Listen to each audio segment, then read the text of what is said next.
Hello and welcome to the late word on Spurs. So sorry for those out there that have been waiting for this to just drop live. Ever so sorry. Thank you so much for joining us. If it was the very first time, you can find us on iTunes, we're on Spotify, we're across all major audio platforms, we're of course on X, we're on Instagram, we're on Facebook, and we are on Blue Sky too.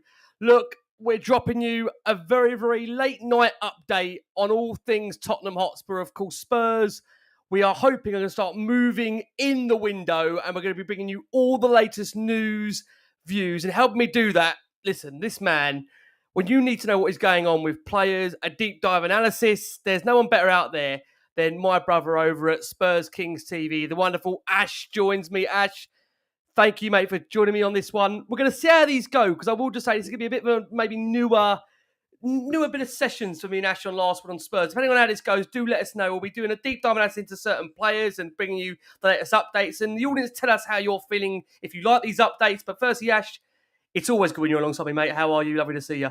Yeah, man. Thanks for having me on again. Round 2, we go again. Late night editions or early mornings if you're listening Actually, it later must be more like round 32, isn't it now? Surely. God, how many rounds is it? Definitely, man. Well, it feels like a boxing fight, but yeah, we're here, man. We move, and we suffer together. You know? Yeah, we do. Boxing fights, we still keep getting backed up despite being knocked down every day, depending on what news we are hearing across the Spurs community. Just to give a bit of a roundup as to what you're going to get from us on this show, we're going to give you the latest news on the Morgan Gibbs-White saga. Where do Tottenham stand in their bid to try and bring Morgan Gibbs-White to the football club? We've got an update we'll be bringing you throughout this show. There is also a number of different rumours and reports suggesting Tottenham are firming up their interest in João PALHINHA. We know Tottenham are looking for, ideally, a number 6. We'll be discussing a potential move for him, what that does mean for some of the players in the squad. And also, there are suggestions Tottenham could also be looking at, once again, Conor Gallagher, a player that's been on Tottenham's radar for quite a considerable amount of time. And despite, of course, moving over to Spain, the player apparently does have some concerns and reservations about what next season does look like for him in an Atletico Madrid shirt. And that has led to, once again, rumours resurfacing that Tottenham may look again at Conor Gallagher as Spurs look to bolster their midfield options. It doesn't stop there in terms of this transfer window. We've had an update that Tottenham may also look to firm up interest in Marc Guéhi. We know Marc Guéhi has been a long-term admirer for Tottenham throughout really the last 3-4 years. We know Tottenham have still got the situation around Christian Romero. Will he be a Tottenham player come the end of this transfer window? We shall wait to see. But their interest, we know, in Guéhi has been long-standing. They had a late bid in the January window turned down on the final day. So it remains to be seen whether Tottenham will revisit that. We'll come on to Ash and more with regards to him. And of course, there are latest suggestions that Heung-Min Son could very well much now remain at Tottenham until January at the latest. That is a suggestion that we'll be bringing and discussing later in this show. But look, guys, if you're here for the first time, please, we ask you, if you can, to hit the subscribe button, hit the like button, try and share this out to a wide range Spurs audience as we bring to you the latest soap opera of where we are with Morgan Gibbs-White. Firstly, Ash, how are you finding the window at the moment for you personally? I think the Morgan Gibbs-White throws a spanner in the works because the excitement of the announcement of us actually being linked with him, and then it forwarded into a medical and forwarded into, like, you know, we've hit the release clause straight after Kudos. It felt like finally we're acting like a big club. I don't know who this club is. Is this my Tottenham? I don't understand what's going on here. So yeah, in that situation at that time, about a week ago, maybe 10 days ago, I don't know how long it is now, things have changed now. And I think that's what's kind of taken away the excitement for a lot of people in the window, and even frustrated some fans. I think a lot of people now are frustrated because it's dragged on for so long and it doesn't seem like anything else or any other deals are happening. Almost like all deals are being put on hold until that one gets clarified and that one gets sorted out, whether we go for him or we kind of walk away from the deal. And I think that's where a lot of fans are at the moment. Will the situation be resolved this week? Will it be next week? Either way, Frank's made it clear that he wants his team ready for that PSG Super Cup final, which is Yep. coming up. And I do agree with him. I think if we're going to go into that, we want to have most of our players, if not all of our players, ready on that tour when we go out in Asia. And, you know, that tour's coming up. It's not far away. It's less than 2 weeks. So Yep. we do need to get a move on in terms of securing maybe one or two of those marquee players that we think that can actually help us make the difference. Agree. Yep, agree. Listen, let's wait no longer. Let's bring everybody up to date with what we do understand to be the latest in Tottenham's pursuit of Morgan Gibbs-White. Now, the latest, what we understand, is that the focus for Tottenham, according to Fabrizio Romano, remains on closing the deal for Morgan Gibbs-White with Nottingham Forest. And this comes on the back of the news earlier in the day. There were suggestions that Forest have shut down the lines of communication with Tottenham over the Morgan Gibbs-White transfer. Now, just to bring everybody up to date that weren't aware, on the earlier part of the day, and of course, we're recording this late on Monday evening, Gibbs-White was not on the plane as Forest departed on Monday for their pre-season tour of Portugal, with games against Fulham and Estoril Praia on the Saturday, July the 26th and Wednesday, July the 30th, respectively. The reason for his absence was not believed to be transfer or football related and has been described as a private matter that the midfielder had communicated to the club in advance of this decision. Now, the previous day, we did see his pregnant fiancée influencer, Brittany de Villiers, share a photo to her followers on Instagram from a hospital bed while speaking about the stress and difficulties involved with such a high-risk pregnancy. And the current expectation at Forest is that Gibbs-White will join up with Nuno Espirito Santo and the squad in Portugal later on in the week. And that has nothing changed in regards to any potential move to Tottenham. I think it's worth saying, Ash, I mean, you said, I wouldn't say the problem, but the nature of this transfer is because it happens so fast in terms of moving for the player, triggering the release clause, the suggestions that a medical is booked for the following day. It happened like a whirlwind so fast after the Kudus deal. It felt there was a real sea change in the way Tottenham were almost moving in the market. You said it earlier. They went for Kudus. They followed that very quickly with agreeing, or what we were led to believe to be, hitting that release clause for Gibbs-White. But I think we should also re-emphasise the fact that this is quite a stressful time for the player. You know, not only is there a potential on the horizon, he's got an addition in his life in terms of a child. You know, his wife is heavily pregnant. Can't be an easy time right now for the player, right, with all this going on and the commotion it's causing and the nature of not really knowing what is to come next in this scenario.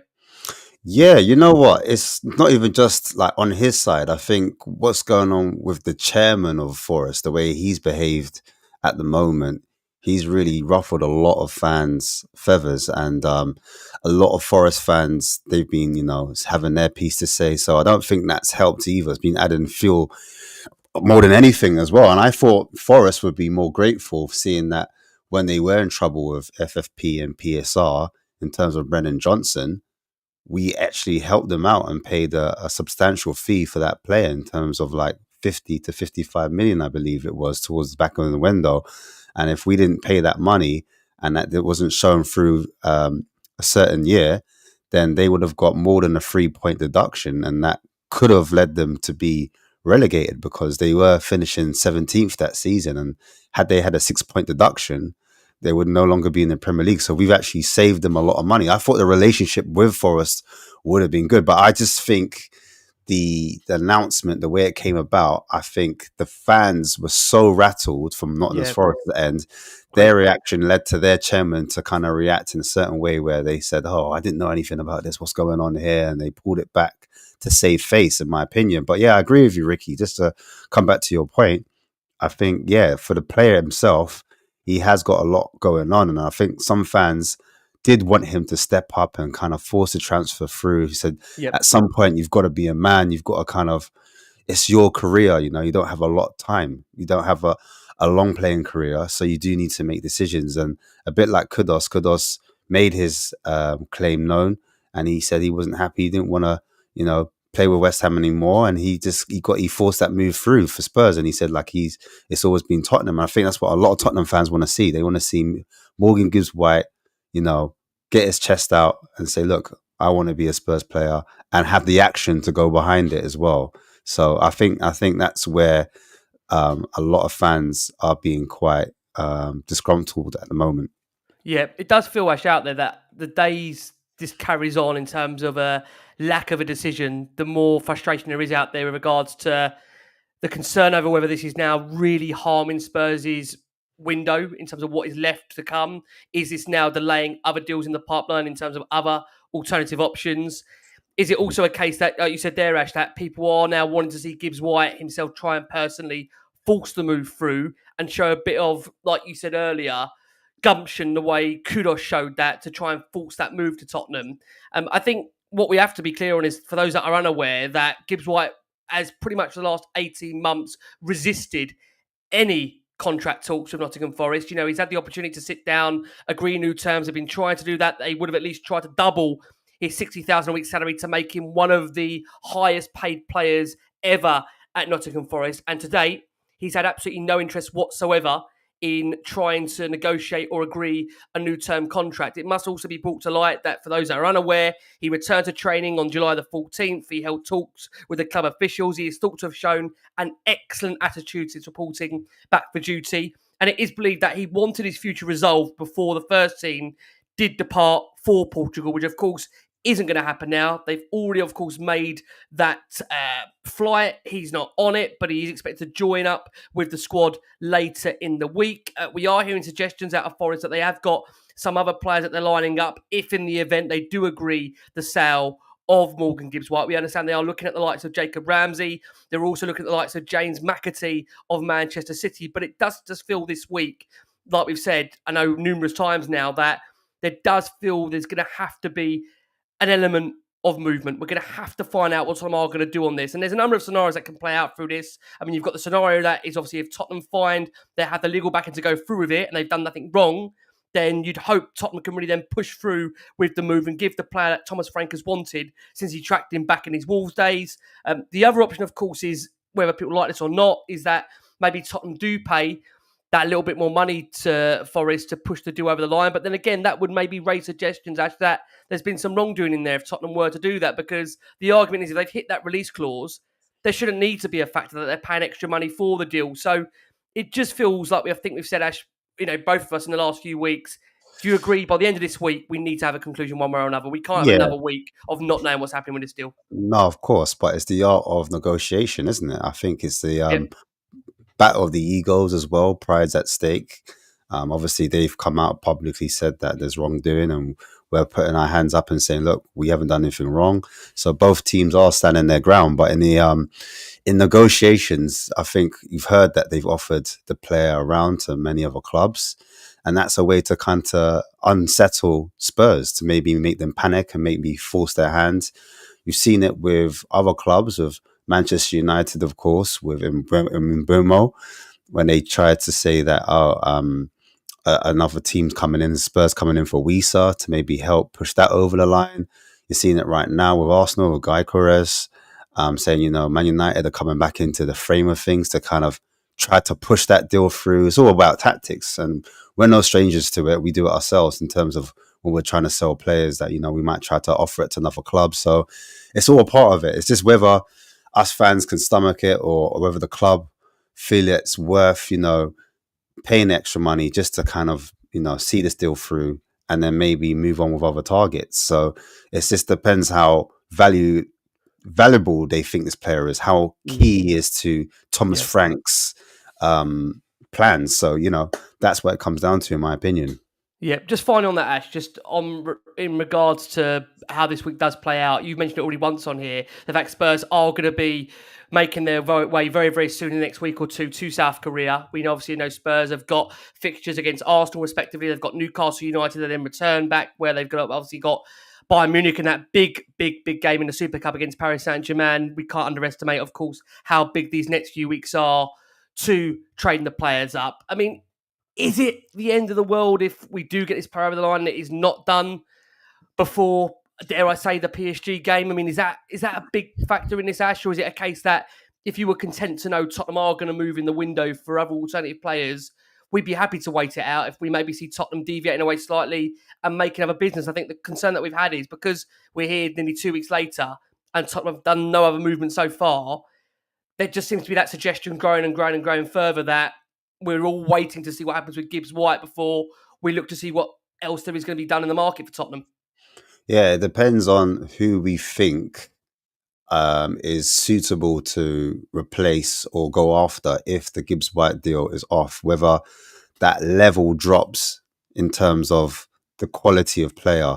If we can have a like for like, which is probably hard to get, or improve in that position. How badly do we need that position? How do we, perceive that person? Is he a number 10? Do we need a number 10 as much? Some people perceive him as an 8.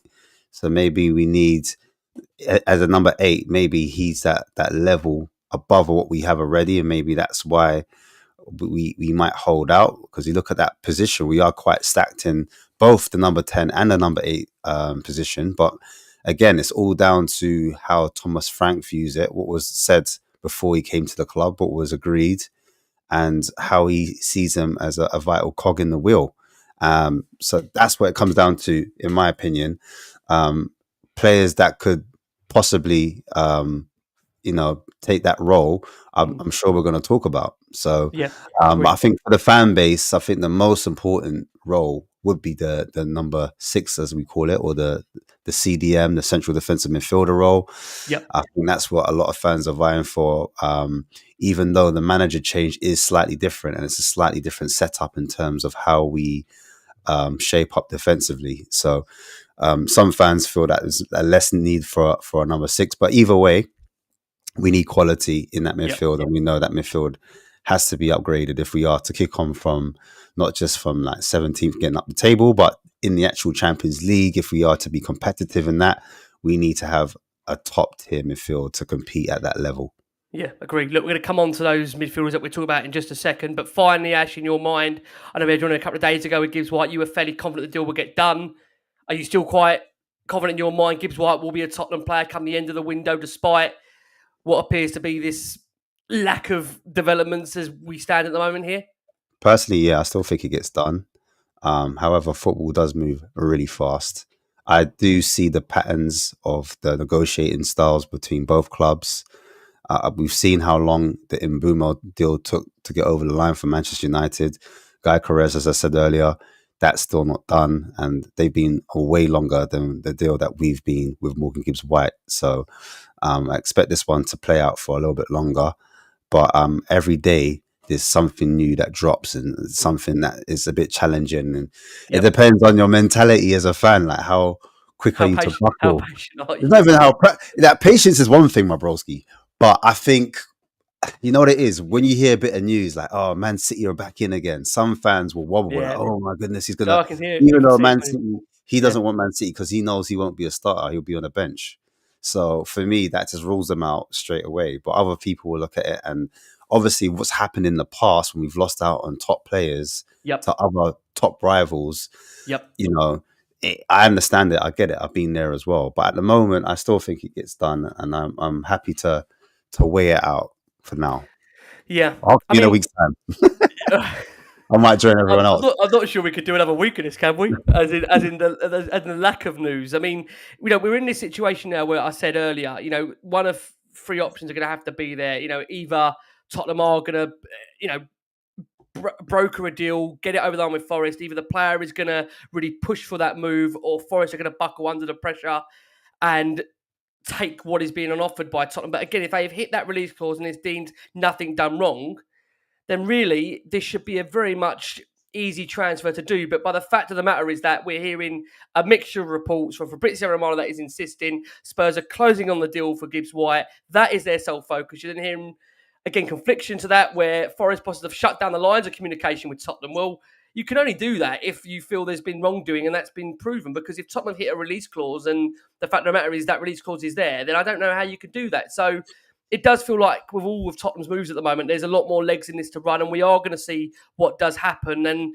again, it may just need what you said earlier, Ash, that Gibbs-White is going to have to maybe push this through. I think it's unlike what we've seen of him so far as a player that he has acted in any way unprofessional, because he's shown to be the true gentleman that he is. He turns up to training. He has shown no signs in the past of pushing moves through, whether that was at the past of when he was with Wolves and he tried to force through the move to Forest. He just hasn't shown any kind of disgruntlement or any kind of, as a player, frustration to the point where he's going to push anything through. But if he wants this move to Tottenham, given the nature of, as we've discussed, the chairman at Forest, the nature of who he's dealing with there. And I think, again, what doesn't help the fact is that he lost a Langer in the same week we put this bid in for Gibbs-White. I think you can't underestimate, just like you said, Ash, the reaction from the fans there to lose maybe one, but then two of your first team players that Forest would deem probably two of their best. Really hard for a fan base to take. They've just obviously got themselves back into Europe. So we will keep you posted on that. We're going to squeeze in our first break of the show for our listeners on audio. We have got over 5,500 of you that are watching the show live. Thank you so much for all your incredible support for Last Word on Spurs. I'm assuming and I'm hoping everybody's liking this type of show format so far. It's the first time me and Ash are actually paired together on the screen as a two, that are going to be analysing some of Tottenham's players. And I do urge you, if you can, if you haven't already, please go over and check Ash out at Spurs Kings TV. They have a regular slot every week where they do a deep dive analysis into players on that show, which Ash really heads up with Marlon as well. Ash, give everyone a bit of detail as to what time that normally drops and when they can normally find that. Yeah, roughly. We normally do it on a Tuesday around 10 o'clock. So if you guys can wait up for that late, then we do a late night deep dive, man. So yeah, that's where we are. Spurs Kings TV. Check us out on all platforms, especially on YouTube. And yeah, we're on our road to 4K as well. So make sure you don't miss out. Please keep hit liking, subscribing for those. Hit like and subscribe for Last One on Spurs too. Let's discuss, Ash, like you said a few minutes ago, the fact Tottenham are looking like, from what we're hearing in the market, they are working towards trying to secure a form of a number 6. The player at the moment that does feel at the top of that list, from what we're hearing, is João PALHINHA. That appears to be a player that Spurs feel would be a good fit for Thomas Frank, can I just say. We know Spurs are assessing a number of midfield options as they look to try and add a potential number 6 to the squad. The Portuguese international is one of the players Spurs believe could be their fit for that role. He's had a tricky debut campaign, actually, at the Allianz Arena, and we understand he could now look to search for regular minutes elsewhere ahead of next summer's World Cup. He played just the 17 games last season. 4 chances created, 9 passes made, no goals, no assists, 20 tackles, fouls 13. I think, Ash, if you're looking at those stats alone, would you say that's fairly underwhelming from a stats perspective if you didn't know who the player was? Yeah, I mean, he's come into a club where Bayern Munich are stacked in midfield. They play on the front foot with a high line. Their manager obviously used to be in the Premier League at Man City, and recently with Burnley. I call him Megamind because his head's so massive. But yeah, the guy obviously likes to play a certain way, and unfortunately, he picked up a massive injury, and he missed quite a lot of games in that kind of role where he likes to be the, as we said before, the CDM. He likes to sit. And he got the massive move when he was about 28, 29 from Fulham. And ever since then, it hasn't quite worked out for him for one reason or another. But as I said before, that midfield is fully packed. And I think with the way they like to play with a lot of possession. And I think with Spurs, I think he would fit into our team because he's a player that is quite disciplined in his role. At times he can get forward, but as I said before, he knows when to sit and when to go forward. And we need a player that can help be the prawn at the head of the base, if that makes sense. So he gives our team absolute structure. And when you've got a player that can sit deep, that allows the other players to have a platform where they can be more creative. They can express themselves a lot more. So tactically, having a player like a PALHINHA would help the team move forward because he would act as a screen to protect the back 4 or the back 2 or the back 3, how we saw Thomas Frank set up in the back 3 at times with one of the fullbacks bombing on. He would be there to kind of marshal that. And then also he would be an experienced player. I think Spurs were lacking a lot of experience in that position, and he's someone that could help, the likes of Archie Gray improve, understand tactical awareness, knowing where to be on the pitch, when to kind of intercept, when to foul, of course. Tactical fouls, of course, slowing the game down. We don't want to be a team that's too easy to play against. I remember when we had when Yama stiffened up the midfield. When we played under Pochettino, a lot of people are looking for that player that kind of gives us that physicality, that tenaciousness, and he has that in abundance. The Portuguese international. Yeah. But to caveat my own point there, in terms of him suitability in terms of Spurs, you would say at his age 30, mobility wise could be an issue. So in the Premiership, it's really fast. It's a strong and aggressive league. So he may need some legs around him to get around. We do play with a double pivot, so that would help him, of course, because you'd have two midfielders at times, sometimes sitting. So one would go, one would sit, and he would be the primary player that would sit quite a bit. I think the other concern I think a lot of people have as they're talking about the number 6 is that in the build up, he's not a player that's going to play make from deep, take it off the centre back and full back, and then find a ball splitting, a defense splitting ball from the back. He's not that type of player, but he is great in terms of opening up the pitch. He does like a switch ball. When he does a long pass, he does use his instep quite well. I think when you're finding the players running in behind, like your wingers or your strikers, when he's doing balls over the top, I think he needs to refine his laces type of over the top ball, if that makes sense. When he tries to find those long balls over the top, that's what could be refined. But his instep kind of long passing, his chip passes as well, excellent as a footballer. But yeah, just in that final third division, he hasn't got that quite. He's not prolific in terms of creating chances. But again, you want your CDM. Yeah. You want your CDM to be a destroyer. It does pick up quite a few yellow cards as well. So there are temperament issues some people might ask or question about as well. But again, aerially, he is a set piece demon. I think in the air, he's really aggressive. He can pick out, on the backs of fullbacks and weak centre backs. He can take advantage of that. I've seen that live and direct. I remember him playing against Everton, scoring goals. My concerns is when teams are trying to play over our press, because at times Spurs will press. Has he got the aerial ability to win those balls back in the air? Sometimes he can not be the best jumper. Sometimes his timing's a bit off. But again, that's me nitpicking, if that makes sense. But he's not bad aerially. He's quite strong in the air. Yep. It does feel like, Ash, we've discussed many, many times on Last Word on Spurs. I know we've had these chats as well privately, that number 6 area, it does feel needs to be addressed this summer. I know there's been a number of players Spurs have ideally had their eyes on. I know there was this kind of mystery Brighton player last week. No one really got to the grips of understanding who that mystery Brighton player was. I know many out there would have hoped it would have been Baleba, I think, or Baleba, depending on how you pronounce that. I think he would have been one that I know a lot of fans would have liked. A name that has cropped up, Ash, and one that you'll be aware of, because I don't know how many times I asked you last season about him on Last Word on Spurs when the window was open at the time. And it's re-emerging again, apparently. Conor Gallagher is another name, or you can't really call it a new name because we've heard this name so many times of every windows with Tottenham. That's re-emerged back on the list. And when you're hearing suggestions and reports out there that Thomas Frank is keen on signing Conor Gallagher, I mean, we do know that Ange Postecoglou really, from what we heard, wanted to bring Conor Gallagher to the football club. I think at the time, the sticking point was that Chelsea to sell to Tottenham, although it does appear to be more of a chance that we'll have stronger relations with them since the departure of Roman Abramovich.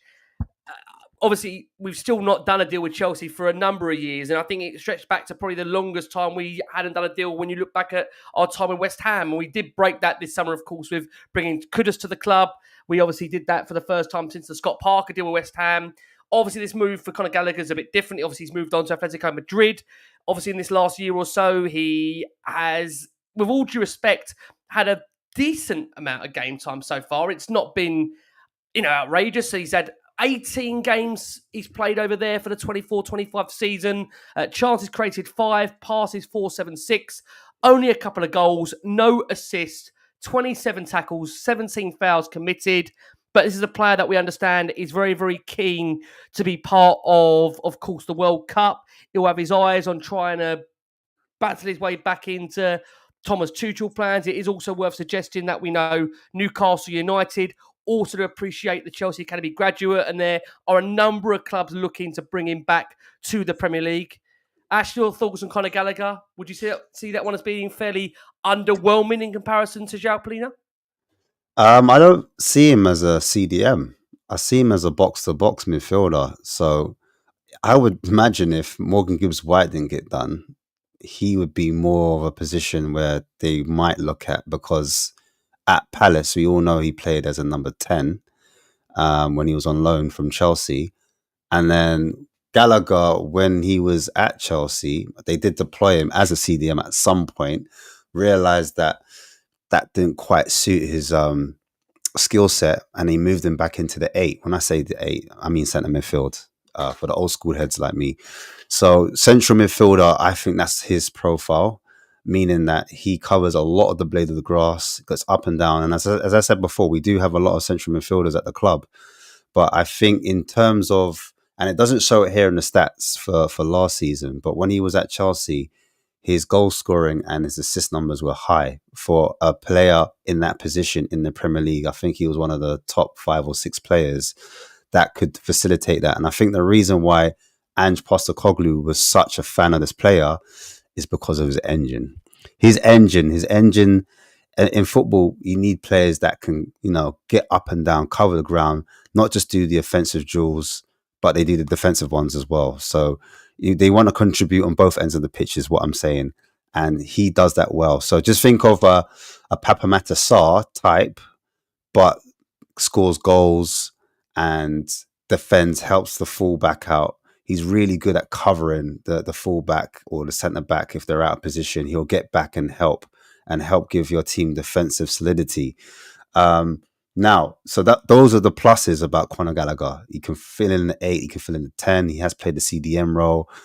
Ultimately, he's a central midfielder. But where I think some fans don't like him on the eye is in build-up. I don't think he scans quite well. So when you're trying to play out from the back, you need someone that's able to get on the half turn if they're pressed. When he's pressed, what he would do is he'll pass, I hate to say it, backwards or sideways. He'll play it safe. Nothing wrong with recycling possession, in my opinion, in terms of you need to know when to keep the ball, when to keep it moving, and then when to tap. But I think his overall play, it's similar to, like, I'd say a Rice in that sense. Rice isn't the best in build-up, but if you allow Rice to get up and down and get in the box higher up, you see the best of Rice, if that makes sense. And Rice isn't a DM, he's more of an 8, a left 8, whereas I think Conor Gallagher's a right 8. Dribbling-wise, he's not actually that bad when he's higher up the pitch and in wide areas, so he can become a right midfielder if need be, or a left midfielder, because he's quite good in dribbling. But again, if it's in the build-up and you're seeing him try to do a take-on from deep, that's when he becomes a bit clunky. And I question sometimes his football IQ, his decision-making, in terms of, like, his long ball passing is really good, but sometimes he overdoes it. So he'll try to do the Hollywood pass when it's not on. And some people criticized Morgan Gibbs-White for doing that. So it's not just a Conor Gallagher problem, but he has got a good long ball on him. He does hit those balls. He can hit it first time outside of the boot, in step, as I said before. He's got a decent level of passing. But in terms of vision, like higher up the pitch, I think that's why his assist numbers are really low at the moment. Yep. Because his weight of pass in the final third is inconsistent. I'm not saying that he overhits passes all the time, but there's times where he'll underhit a pass, and there was times when he will overhit a pass. And that's the difference between, like, the elite level in terms of, like, being a group stage Champions League player and a quarterfinal, semi-final difference maker, like elite player. So it all depends on how the club view him, how Thomas Frank sees him in his system. Can Thomas Frank improve him? I can't remember his age. I'm sure he's like 26, 27 now. Yeah, that's right. So Yeah, he is. he's 20, 20, sorry, 25, 25. He's 25. 25. Yes, Yeah. he's been around for so Yeah. long. I think what's key, Ash, with Gallagher, for those that are unaware, he could well appeal to Spurs given his homegrown status. That's something obviously to keep an eye on. We know Spurs have got this concern around the homegrown element. And again, that's the same with Morgan Gibbs-White. We should also mention, I mean, these are the things to bear in mind and why these transfers are even so more attractive to Tottenham by the fact that Gibbs-White has a homegrown status, the same as Conor Gallagher has a homegrown status as well. I know that you can argue how pivotal and important that is to Tottenham, and I'm not saying that's the bedrock of why they're moving for these players, but I think that is a factor that we just can't get away from, Ash, as to why it does appeal to Tottenham, right? We can't get away from that.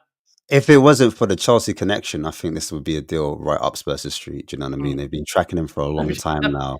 But I mean, I actually, how think, many windows? This has definitely been a. I mean, I remember this has been going back a number of windows. Gallagher has been a yeah, player it on has. the It's radar. been a player we've looked Yeah, at for a minute. So yeah, they've obviously tracked him. But I just know his family ties and his actual circle. Do you know what I mean? mm, I've got doubts over whether they would let that. He's a proper common boy, you know. So I mm, don't know if they would let that one slide, or if he would feel away. I know he's gone to Atletico. There's a little gap in between, but yep. yeah, that's the deal. I'm looking at, and I'm like, will it happen? But yeah, I think the difference between the Conor Gallagher and the MGW, I think the technical base or the technical level is high. I remember watching them both at under 23s, under 21, sorry, under Yep. 19s as well, under 18s. They played a lot of football together. Mm, But out of the two of them, it was Gibbs-White was the leader.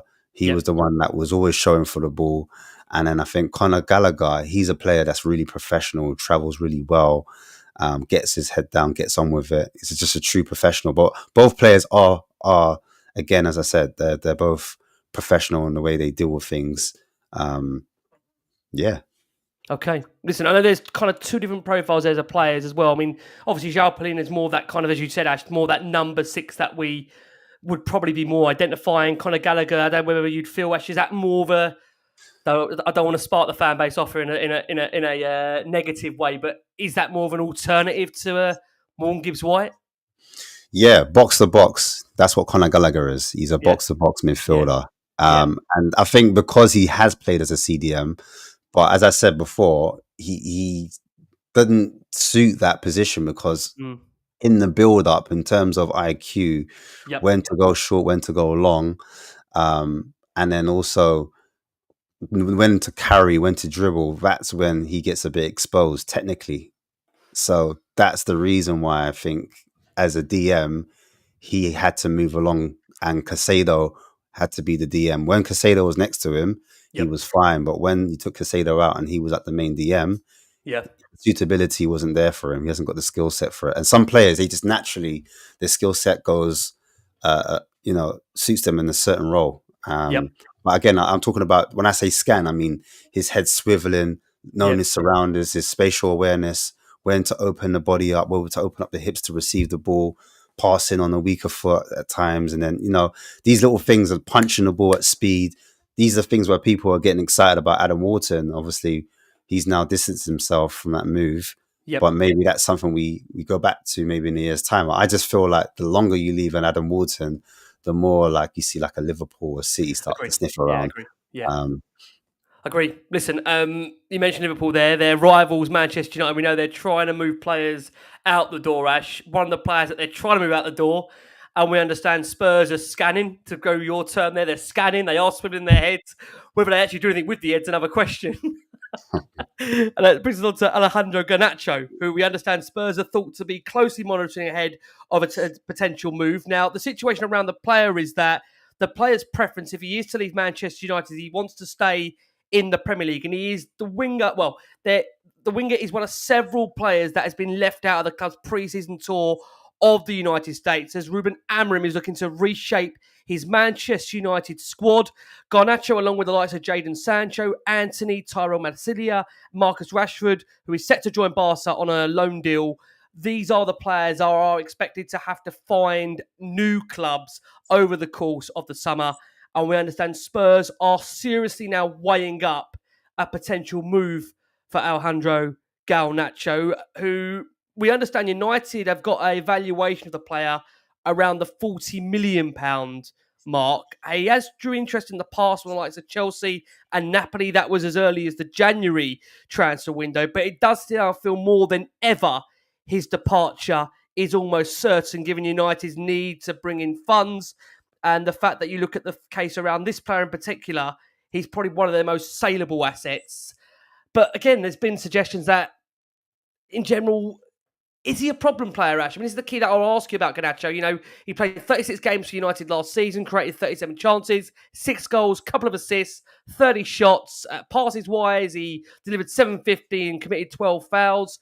There does feel this kind of stigma around him that he's seen as a bit of a problem player. Although when I speak to Manchester United fans, one of my close friends is a Man United fan, he tells me that he's actually incredibly hard-working on the pitch. But it does appear that the issue seems to be off it with the player. I mean, what's your gauge on Garnacho? Would he be a good fit for Tottenham in that kind of, dare I say again, that kind of forward-thinking player who'd be playing more of a higher position, you'd say again? Is he more of a number 8? You tell me where you could see him fitting in if Tottenham do make a move for him. No, he's definitely a wide player, Garnacho. It's whether you perceive him off the right or off the left, or does he play a little bit central? I heard you mention the number 8 role, but I think the reason why, in my opinion, on the left hasn't quite worked out for him as much, and his numbers dwindled a little bit in terms of his goal scoring and his actual assists. I don't think he's a playmaker. I think he's a wide forward. He's not an out and out winger, if that makes sense. Even though when you watch him, you do see him hug the touchline quite a bit, especially down the left. I think down the right, he's better suited. But again, in that position, Spurs have a lot of players on that right-hand side. We need the player to come on the left-hand side, in my opinion, and take us to the next level. We need goals. And I think with Garnacho, if you look at his playing style, he's a volume shooter, meaning he takes a lot of shots. But what lets him down is his IQ. So knowing when to shoot, to put the skies on the shot. He likes to invert when he's on that left-hand side, so he cuts onto his right foot. Problem with that is he's quite predictable on the left, so he's quite telegraphed in his movements. Defenders can read that, and that's why his output isn't as explosive on that left-hand side. On the right-hand side, he's a little bit more unpredictable because his weak foot is a bit more dangerous, so he catches defenders off balance, off by surprise, and he has got good agility. And he's quick-footed. He likes step overs, he likes little croquettes as well, body feints, little fakes as well, to find to put defenders off balance and come inside. Problem I have with him is his explosiveness. He does lack a bit of that to create separation, and that's what you need to become an elite wide player or elite wide forward or even a winger, in my opinion. If you can't create separation, that's going to stop you from crossing the ball into the box. And so statistically, if you look at his amount of crosses, it's quite low if you compare it against some of the top wingers across the top 5 leagues in Europe. So again, as I said, his IQ, his awareness, his decision making in terms of when to cross and when to shoot, that's what lets him down, and that's why his numbers have dwindled a bit. I think in terms of his finishing, though, he has got a lot of power in his shots. He does have a varied amounts of finishes. You've seen spectacular finish as well. I remember when he scored that overhead kick. That was a spectacular finish. Fantastic finish. He scored goals outside the box where he's had curlers as well. I've seen him hit half volleys. 1v1, again, I said composure. I think that's where he lacks. So 1v1, I wouldn't bet my house on him putting the ball in the back of the net. Like Son was a lot more clinical in front of goal, both-footed. Garnacho's both-footed, but I think he needs to refine that, being nice and cool in the box, knowing when to kind of finesse that shot and knowing when to dink, when to put it through the keeper's legs, when to go around the keeper. So it's that final third decision making he needs to kind of brush up, in my opinion. But why some people do like him, again, as I said before, his movement off the ball is really good. So probably compare that to someone like a Brennan Johnson. People talk about Brennan's movement a lot, and that's what he has. He can be on the shoulder of the defender. He can pull into central areas, and that can cause a lot of problems. I remember when he played against us, that was one thing I did notice. I was like, damn, this guy Garnacho, man, he's Yeah. always in a dangerous position. He's just causing us problems and headaches. And that was the one player I was worried about. Even defensively, I think he kind of is quite tenacious. So maybe that's why your Man United fan was like, he's really hardworking, because most South American players, they are quite ferocious, aggressive, fast as well. He uses his pace really well in terms of getting back, helping the defenders back. And at one point, I think their manager was looking at him maybe as a wing back. But I think maybe that's where the arguments might have happened, because he has an aura about him. He thinks, he's the guy. So, Yeah. and to be fair, you need that as a footballer. You need to have You that do. self-belief. And Yep. you can't be too within yourself. You need to have that kind of I can do it. I'm the best player on the pitch. But I think, as I'm going back to that playmaking thing, in terms of creativity and creating for others, there's times in build up when you're trying to do little link up plays, when you need to slow it down a bit or put your foot on the ball, do little 1-2 touches to help get up the pitch. I think he lacks that kind of pauser, if that makes sense. So when I say pauser, as I said, putting your foot on the ball, shielding it from a player, and then laying it off, and then linking players, or the quick little 1-2s. He hasn't got that, in my opinion, and his passing accuracy has dipped because of that, and that's something that he needs to work off. Even his long passing, by the eye test, when you watch him, his long passing technique is really good, but again, it's just knowing when to do it. And some of his long passing, it's not always like great, in my opinion. So those are things I would say he could definitely work on. I think. Yeah. It's fair to say, Ash, I can see a mixture for those that are watching the show live. It's fair to say the comments that are coming in, there's definitely a mixture in relation to their thoughts on the player. I mean, it's funny because we know Thomas Frank has got this no dickhead policy. You said for you about the fact that he's got an aura about him. Does that aura, is it a confidence or an arrogance, Ash, is the question. What do you think? I think he thinks he's that guy, man. Honestly, bro. He's You got need that. to, and you also need to have, you do need to, like you say, have a bit of that about you if you are going to succeed, right? You have to have Yeah, that bit you about you. do. He's young, innit? So Yeah, but I do love the comment saying he's shite. Move on. It's like people want to know, innit? It's a big you want to decision. know. We want to know It if is. it's the right guy. Me personally, I wouldn't go for him, but You wouldn't personally go for him. I I mean, wouldn't out of personally. the names we're building at the moment, is Palhinha the one that does excite you the most? I mean, Gallagher, it feels like this name's been around for a long, long time. Is Palhinha the Do you one know you'd what? want to see the club move for? PALHINHA is a stopgap, in my opinion, because he's Okay. 30 years old. Yes, I'll be yeah, honest. he's not the future, is he? That's the thing with Palhinha. He's going to be He's a like you here say, and now. maybe the player for now that we maybe need. But is that what we need, Ash? Do we need the player for now? I think you're In the right. past, Ash, as we know, we've been so critical of the club for buying for the future a player for 4 or 5 years time. I can't remember too often Tottenham actually buy a player right for the here and now. You might have said they did that with Solanke, but in the most recent years, I can't think of too many players that we actually buy for the here and now. I mean, I dare go back and say, look, that's a Van der Vaart. I mean, Mickey Van der Ven, of course, has been great for Tottenham. But there's been very few players that we have actually bought for the here and now. And we think they're ready to come in and actually affect the first team. I think someone like Palhinha, you're right, would come in and affect the first team for now. Is he part of the squad in 3-4 years' time? Probably not. Do you know what it is? It depends what you prioritize as a fan. Some fans think we need that kind of physicality. We need that player that has discipline, because Basuma, as much as some people like him, he sometimes lets things go over his head. Yep. His awareness, sometimes he switches off. So that lack of concentration and that tactical nous, knowing where to be on the pitch, that's what he lacks at times. And so if we get a player like a Paulinho, I think that kind of resolves that issue straight away. We're a lot harder to beat. And he could be a player that we could bring on with 20 minutes to go, or even start certain games, and he could just stiffen up the midfield. I think where people are quite concerned on a Paulinho is that he's not a tempo setter, meaning that in terms of like dictating the flow of the game, knowing when to speed the game up, knowing when to slow it down with the passes, short passing to long passing. With Basuma, he's a lot of short passing. He's not a high volume long passer. Do you know what I mean? Paulinho is a volume long passer, but in terms of accuracy, in terms of like dictating and creating like quick transitions, for example, we need to go direct. Yep. Does he have the IQ and intelligence to know when to do that, when to hit that? And I think that's where people are like, oh, I don't want Paulinho because he can't get on a half turn and beat a man deep. And do you know what I'm trying to say? You've got like your Carrick, You Agree. got your Musa Dembele's, you know what I'm trying to Yeah, say? And I said 100%. before, Wharton, Believer, you know those types. Yeah, He's not that, but yeah. like at the same time, you just got to pick your poison, and hopefully the other players, you know, it raises them up.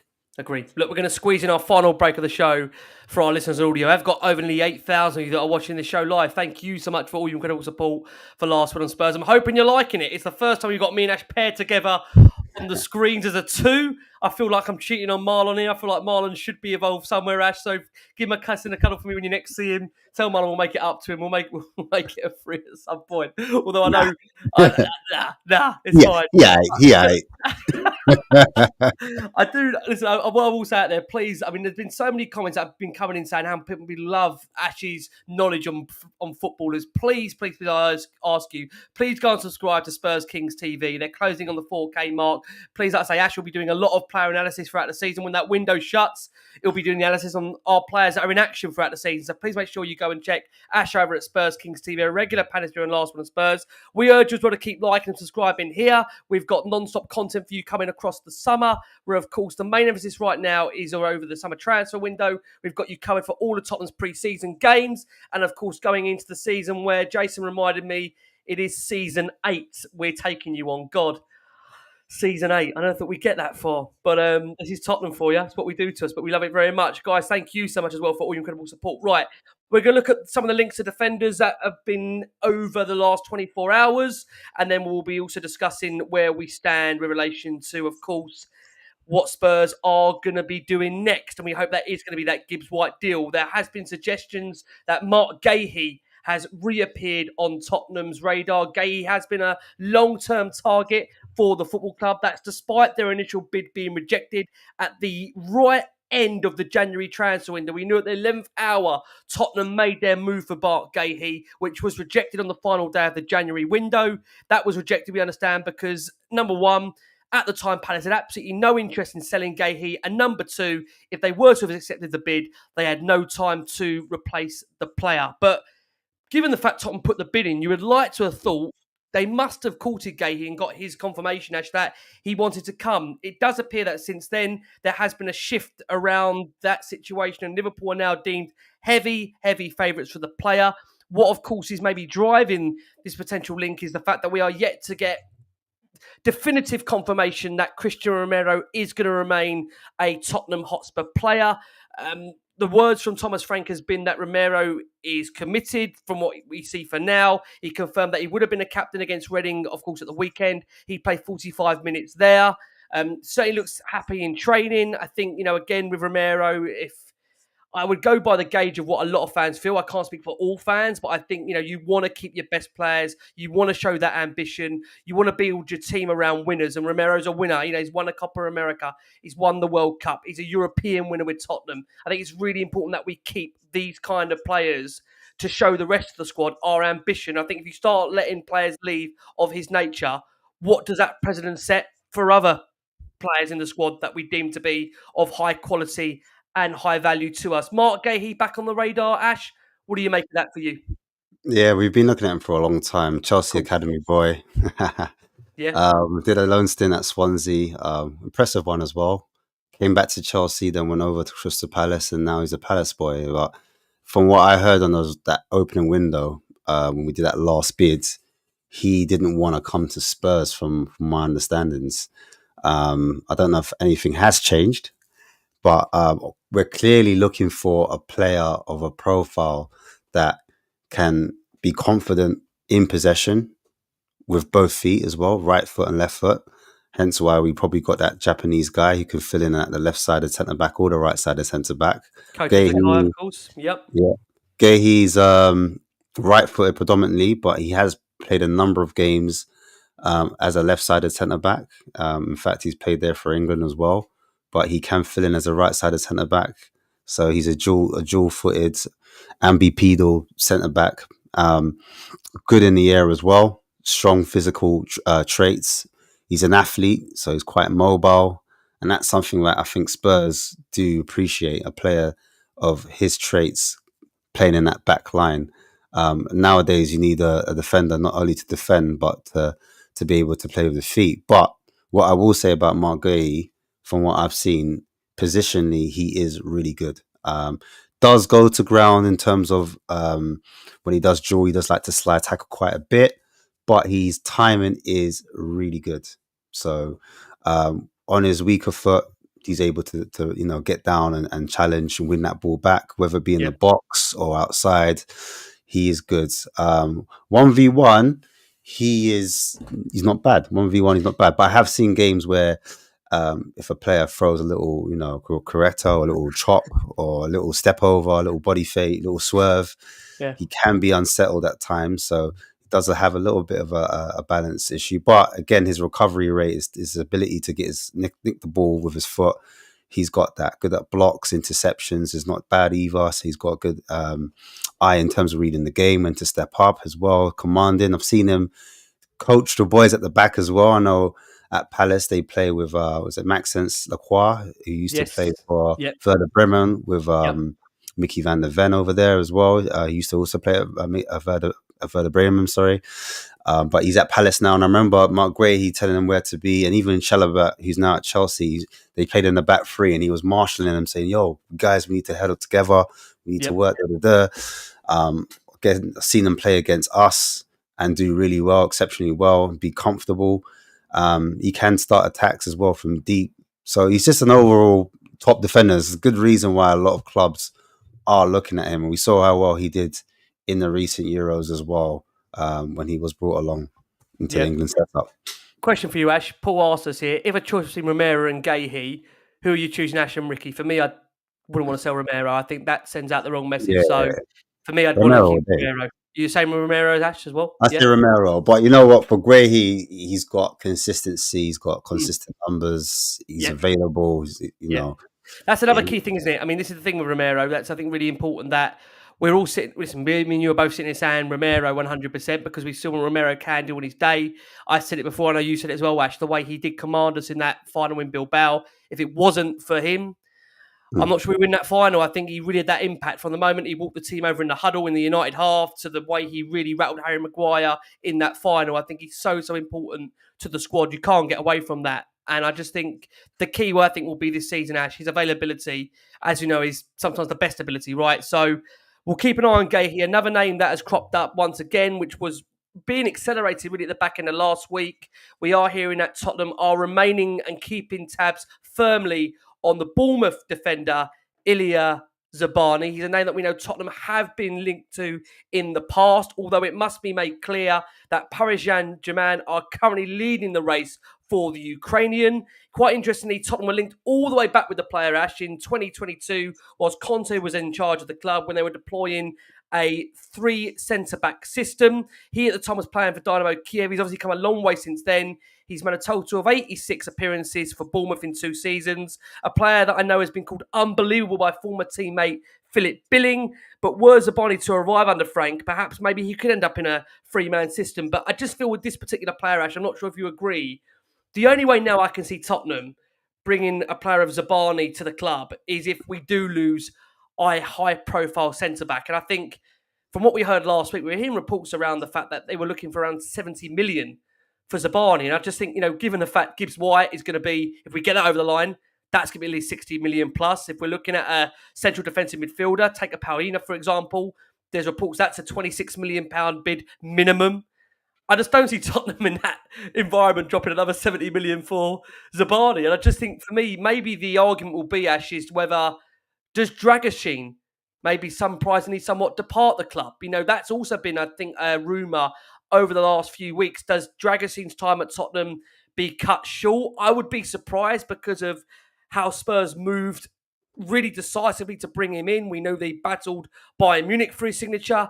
Obviously, we knew in the back end of last season he suffered that injury, which again saw him come out of the team for a period. There was a period in the team where I thought he played okay. Again, I have to say this, and I mean this with all due respect, that last season, it's really hard, actually, I think, to judge some of these players because we had a multitude of injuries. We were playing at times such a high line that really, I think some of the best defenders in the world would have struggled to play with, bearing in mind we were changing the back four on quite a regular basis as well, along with the goalkeeper being out for a significant period in Vicario. We had Kinski in there, as well as Austin at certain periods. How do you see any potential move for Zabani coming at all to fruition, Ash? Does Dragushin have to head out for you? I mean, what's your gauge on that for you? First of all, we need to look at PSG because PSG were the front runners. So like, we need to slow down a little piece. We'll be back. Um, We'll be back in, Ash. We'll be yeah, back in. you know We'll what I'm be back in. saying. But look. If we were to get this guy, he's a sensational player. I think the remit between what happened, last season and the season before that to where we are now, it looks like we're moving in the direction where we want that prem proven quality. We want players that are ready to compete now. So, like, as much as we say, Dragushin, maybe he didn't suit the system. He played in the back three before, and he was at Genoa in Italy. He's more of a box defender, blah, blah, blah. Look, it is what it is. Sometimes, if we're going to lose a Romero, we're not going to. I don't think Dragoshin was ever brought in to be Romero's replacement, if I'm being totally honest. And so, with that being said, if you're looking at this player, as I said before, without going into all the details or regurgitating what I said about Guehi, the height, the physicality, the profile, a player that could have can play left sided centre back, right sided centre back. Again, he's played predominantly as a right sided centre back, but has the height, has the aerial presence. Top defenders we're talking about now, and he will improve us if again Romero does leave the club, and we do need to be replacing players of his ilk if he does decide to go, which is a possibility. Then we need a player of his ilk in our club, in my opinion. So, look, we're not going to fix everything all at once. We do have Mickey van der Ven, as we said before. We know Mickey van der Ven has his Achilles heel in terms of his hamstrings. We know we might not be fully fit for the whole season. So, but look, if we can attract a player of this ilk and he's happy to come to us, because I know there was like an issue with PSG. I think they had I can't remember if I read somewhere there was like a Russian player there or something, and he wasn't really happy about playing there. I can't remember if there was like a little dispute. I don't know if it was settled down. Yeah. But yeah, I'm here for any little murmur that maybe we could, take a lead and get that player into our squad. Okay. Well, listen, going from one end to the other in terms of the pitch, from defenders straight to attack, brings us to our captain, Heung-Min Son. We've had another update on Sonny and where we stand. Ash, I'd be keen to get your thoughts on this.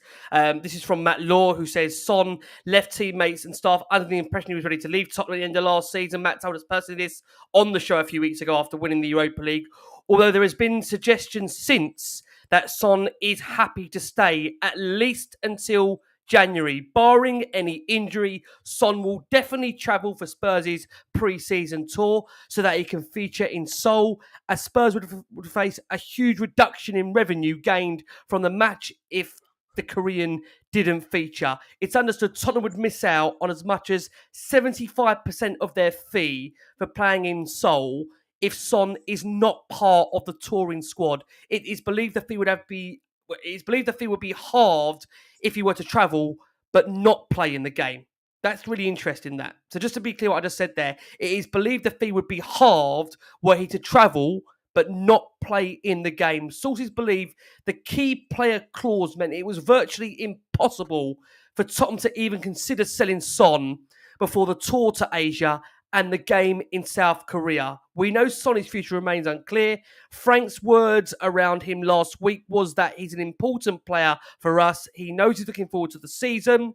But I think the key takeaway, Ash, over the last week with Sonny, I don't know if you agree on this, is the fact that when it was put to Frank about the suggestion over the captaincy, he made it very, very clear that he hasn't decided who the captain is, which I think is the most telling answer from Frank. And by the fact that, we've not confirmed that Son is going to be captain in Tottenham, that in itself tells you surely there's a decision looming over his future, right? Because if there's no decision, he probably remains the captain of the club, because I think it's quite a difficult scenario how you would strip Sonny of the captaincy. He's been at the club for 10 years. He's had that unbelievable moment where he's lifted that trophy for us in Bilbao.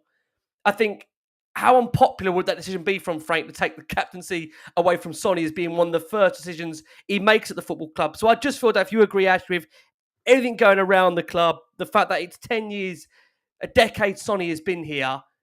I know many looked at the weekend game against Reading. There were suggestions from some parts of the fan base. They felt there was a lack of effort from Sonny. I personally just felt it was more ring rust than anything else. I didn't look at him as being lazy or not running for the ball. I just looked at a player that had looked really out of action for a long time, looked rusty. I mean, what's your takeaways for you, Ash, and Sonny? What do you expect to happen? Man like Song Hyung Messi, like that's what he would have been to the tour if he went across. Because literally, he's like their Messi. He's their Ronaldo. Literally, when he Yeah. goes over there, is it S9 R9? He's Yeah, that but I guy mean, that's you gonna. know what, Ash? Even his stats last season, I know everybody, was quick to say that he had a poor season last season, and yes, by Sonny's standards, it wasn't a great season, but he still got 20 GA combined last season.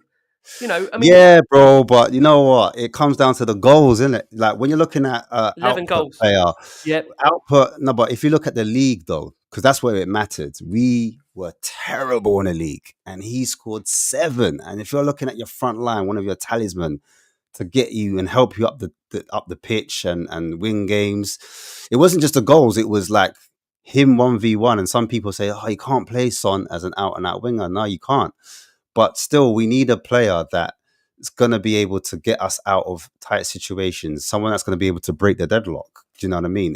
That front three, that left forward, in my opinion, is vital, especially if Slanky ain't firing. If Slanky's not doing damage, Mm. then what? Do you know what I No, mean? exactly. And Yeah, Son, you're right. it's not even just last season. I feel like even the season before that, he obviously he was deployed as a striker and Yep. he got a few more numbers in that role when he was playing in the middle. But you could just tell there was something like that was a bit off. It was people like Amin and Arin the first season when Ange came in. His son, is he the right player for that position? Da, da, da, da. He's a striker. No, he's a wide player. There was arguments where Son should play. And then the second season, we played him out wide and he just didn't look himself. And everyone's, talking about his dynamism or has he lost a yard of pace, etc., etc. And then Redding came and we almost saw it again. Like we looked at him 1v1 versus a fullback and he wasn't able to create that kind of explosiveness, that separation to beat his man. And I think that's where people are looking at Son. Look, we don't want to ruin his legacy. No, We love him as a I player. agree. Yeah, I agree. I mean, And I think, yeah. yeah, and I was going to say, the longer it goes on, do you know what I mean? It just looks bad, doesn't it? It just looks worse But do on you that think, front. Ash, is there, from what you gauge, again, we're friendlies, right? I mean, I'm not a body language expert. I mean, I can't sit here and claim to, I can only judge from what I see a player on the Mm. field. Did you perceive there to be a lack of effort in that game against Reading? No, it's not lack of effort, but I think it's a thing where, when it's just not going for you, that game's just Yep, not working out. The fullbacks has got the better of you. yep. I saw his back slightly hunched over, like Mm, it's just that's what people were showing. It was just I just saw that. Like this is me watching closely, and I'm like, yep, when you can't hear what he's saying, but yep. you look at the body language. Is it upright? Is his chest open? Is he ready to go? Is he going to go again? Even though, like, as a winger, you try to take your man, you try to beat your man, doesn't Yeah. quite work. Then you go again. This It is really didn't key as feel well. like. I think there was a clip, if anyone saw it on social media, that Sonny was grabbing his back in pain in some of the fan cams that were doing the rounds. I think that's, again, it wouldn't have been the first time that Son has played for an injury with Tottenham. The thing I would consider, though, is why would he be playing for an injury in pre-season? That's what I wouldn't understand, why he would risk him and give him 45 minutes if he was having a back injury. There did seem to be, on a couple of fan cams that were doing the rounds, Ash, there did seem to be an indication that he was suffering an injury. I just feel like you said there, Ash, I don't want him to tarnish his legacy. I would hate for the fact that for Sonny, for next season, if he ends up, with all due respect, I don't know, 8, 9 goals in comparison to what we know Sonny's capable of doing in a Tottenham shirt at his very, very best. I would hate there to be a scenario where, and I don't think Tottenham fans would do this, and I think we're more classy than this. We've seen other clubs do this where players are hounded out. I don't think that will happen with Sonny. I think he'll always be respected. He's a legend of the football club. He's achieved greatness here by winning that trophy, giving us that special night in Bilbao. But I'm the same as you, Ash. I want to see Sonny leave the club and go off in the sunset, having delivered Tottenham a European trophy. And I of the opinion as well that providing, and this is the big key for me, providing that we've got adequate, I wouldn't just say cover, but an adequate skill set, or not better, that's going to come in and directly influence the squad in that position. And many might say Kudus is actually already that player. They might have already seen from the weekend, seeing that link up with Jed Spence in that Reading game, they may really feel that Kudus is that man. The big thing for me is, Ash, as we know, we've got a 60, 65 game season here. Don't look so scared as I say that to you, Ash, because you know how involved you're going to be. Is this again an area where Tottenham, in terms of the wingers, that forward line area, they may have to look at, because Frank was very actually clear in the end of his interview at the Reading game. He seemed to indicate Tottenham aren't going to look for any more forward options at the moment. That's not an area they're looking at. Is he bluffing us? What do you think on that? It's just a bit of a concern as a fan, because then that means you're relying on players like, Tell, Odobert, some of the younger players to Yep. produce some of their best work in the new Premier League season, where we need to kick on a lot more from last season. Do you know what I mean? Do we trust those players to produce and get? I don't know about you, but I think 15 goals and assists, that's a minimum. Some would argue a bit more. Do you know what I mean? Would you be happy for them to score 10 goals? Is that the minimum requirement? So do we trust, Tell to do 10 goals plus? Yeah. So I would like to take the pressure off the players from that age.